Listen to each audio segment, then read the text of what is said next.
not no Bmike type of art. But look at it. Oh, look at that. That's fire. You know, That's beautiful, though.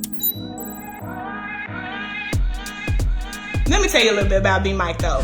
He has partnered with some incredible and phenomenal brands and people. He's worked with, Nike, Red Bull, and XQ. Take us back to the moment where you fell in love with visual art.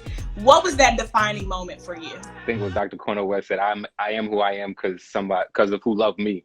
And so really, I fell in love with art because of the support systems around me that kind of gave me the affirmation that, yo, this is something you're good at. What inspires you to create? The things that inspire me always changes. I right now I'm deeply inspired by the power that art has to help us imagine what's in front of us or the spaces we want to go to or want to create. What I'm always excited about is how I see other people's interpretation of the work that I created. Those are always my favorite moment as a whole. It's less to do with what I created and more to do with the call and response process of it. Black art typically has this call and response that happens. You know what I mean? It's not complete until the response happens. Seeing how it goes out into the world, seeing what it does and how it impacts or even the questions or the responses that isn't positive. Sometimes those are great as well. People want to feel seen, heard, and valued, and you give them that space. And I think that is what's so incredible about your art. That is one of the beautiful byproducts of art. It gives an opportunity for us or for anyone to see themselves reflected in a way that is beautiful. Every painting is like a love story, about love for self, love for community.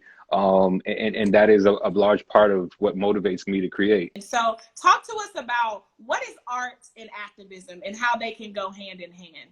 I think if anything, it requires work to separate them. To me, activism is this idea that you find yourself valuable enough, and those who look like you, those in your community, your neighbors, etc., you find yourselves valuable enough to defend yourself against all forces that don't find that value in you.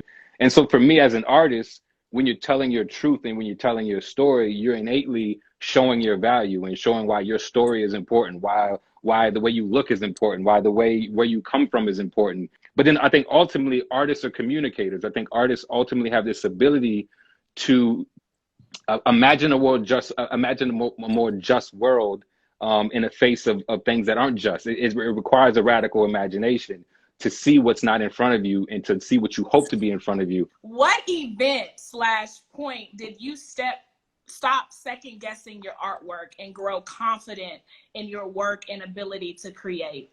I would say the one moment, if it's about a specific moment, it was after the collaborative project that occurred in New Orleans called Exhibit B, where this is a moment where something that was created by a collective of artists, over 35 artists and organizers, that took a type of hold of the New Orleans community in a way that helped them re-see or reimagine blighted spaces. That was the moment for me where I was like, okay, this is what I'm supposed to do. This is why I create. And once you get that why, then your confidence is through the roof.